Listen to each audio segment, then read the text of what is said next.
vocês acharam que hoje não ia ter treta, né?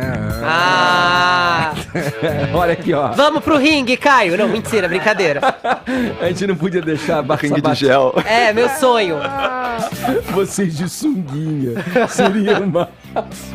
O Pepito merece coisa melhor, viu? Vamos lá, olha aqui, vamos para mais um episódio do nosso quadro Não Convide para a Mesma Festa, ou no caso de hoje, para a mesma novela. Olha, os protagonistas dessa trama, a autora de novelas Glória Pérez e o ator José de Abreu. O que aconteceu desta vez? Qual foi o entrevero, Pepito? Pois é, tem gente que a gente acha que não cai em lorota, porque é esclarecida e tudo mais. Mas não é que a Glória Pérez caiu na lorota do pavão misterioso? Pelo menos ela tava se divertindo com a lorota.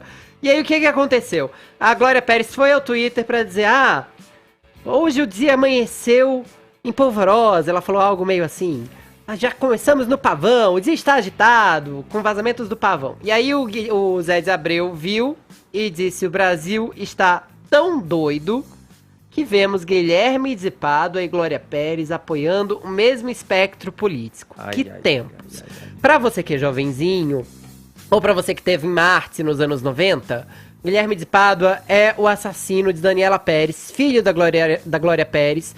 Assassinou a filha da Glória Pérez, que era atriz, durante a novela de Corpo e Alma, na qual ele contracenava com ela. Um crime cruel que entrou para a história do Brasil, todo mundo lembra, parou o Brasil inteiro. A Glória Pérez ainda teve que seguir com a novela, depois de ser brevemente substituída, dando um exemplo de força que muito pouca gente tem. Ela é muito admirada por causa disso. O Guilherme de Pádua, como as pessoas que talvez tenham pesquisado sobre ele já sabem, apoia o governo do Jair Bolsonaro. E o José de Abreu achou, portanto, que ao falar do pavão como algo divertido, o pavão é aquela hashtag de vazamentos bem esquisitinha, né? Que tinha erros de inglês um tempo atrás, e agora também tem uns prints bem de gosto discutível. O que aconteceu é que a Glória Pérez ficou muito brava e disse, você é muito canalha, não vou revidar, lembrando sua tragédia pessoal. É bloque e mais nada, ou seja, não espere ver José de Abreu na novela da Glória Pérez tão cedo. Junto com a Regina Duarte. Pois é, o José de Abreu, então, foi também a público, voltou no Twitter e disse, Glória, eu fiz apenas uma constatação, não tive a intenção de magoar você, jamais faria isso. Se você se sentiu assim, desculpe. Zé de Abreu, você sofre de um mal que a maioria dos brasileiros também sofre. Não saber pedir desculpas. A gente não pede desculpa se alguém se sentiu ofendido. A gente pede desculpa assim, desculpa por ter te ofendido. Porque se sentir ofendido, ela já mostrou que ela tava, né? O fato é que agora, nas redes sociais, tá todo mundo falando disso. E até mesmo o Jair Bolsonaro manifestou sua solidariedade à Glória Pérez, que simplesmente por suas convicções foi atacada da forma mais baixa e covarde possível por um medíocre, usando da dor irreparável de uma mãe que perdeu uma filha para atacar opiniões. Que Deus a abençoe e que quem segue essa hashtag do pavão misterioso tem o mínimo de bom senso. Não é uma constatação do Zé de Abreu, né? É uma insinuação grosseira, porque ele usa uma tragédia pessoal alheia para fazer proselitismo político. Infelizmente, usar cadáveres como palanque político se tornou modus operandi da esquerda no Brasil. E isso a gente observa de Marisa Letícia e Marielle Franco. Mas além do mau gosto, a intenção do Zé de Abreu aqui é muito clara. Ele quer detratar as correntes de pensamento da direita, selecionando aqueles seus apoiadores que são socialmente renegados, né? Então o objetivo aqui é fazer uma associação negativa, que é criminosos como esse homicida, né, o Guilherme de Pádua, eles apoiam a direita. Só que essa falácia aí nas entrelinhas do tweet do Zé de Abreu aguçou um pouquinho a minha curiosidade. Em quem será que bandido vota?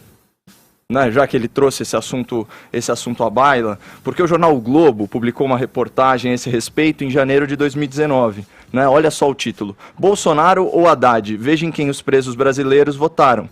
Então, o levantamento do Globo aponta que Haddad teve 82% dos votos dos presos no segundo turno contra 17% do Bolsonaro. Ou seja, o Bolsonaro teve nos presídios só 1/3 da preferência em relação à sociedade de bem fora do cárcere. O Haddad teve, entre os bandidos, quase o dobro da votação conquistada entre os cidadãos honestos. Então, em última análise, o crime aprovou a candidatura petista praticamente em dobro, 82% dos votos. E olha a ironia, sabe onde foi a maior votação do Haddad entre os presos, Vini? Foi no Ceará.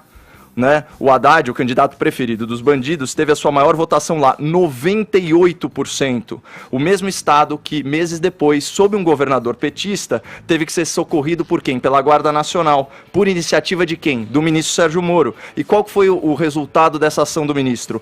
Queda de 58% no número de homicídios no Ceará no primeiro bimestre do ano em relação ao mesmo período de 2008. 58%. É ainda mais expressiva que a queda vertiginosa de 25% no Brasil dos homicídios, né? A gente está falando 2.200, 300 mortes a menos. Então, o crime organizado cearense estava certo. Eleger Bolsonaro ia ser ruim para os negócios. Então, se for para a gente embasar nossa opinião com dados, ainda que incorrendo aí nesse erro de generalização, o partido predileto dos bandidos é o PT. E o candidato preferido do crime era o Haddad, o candidato do Zé de Abreu. E faz todo sentido, porque quem defende penas mais brandas, além aí de benefícios e privilégios para os criminosos sob o pretexto da ressocialização, é a esquerda progressista. E falando em ilícito, crime, essas coisas, semana passada a justiça condenou o Zé de Abreu a pagar R$20 mil em indenização ao hospital israelita Albert Einstein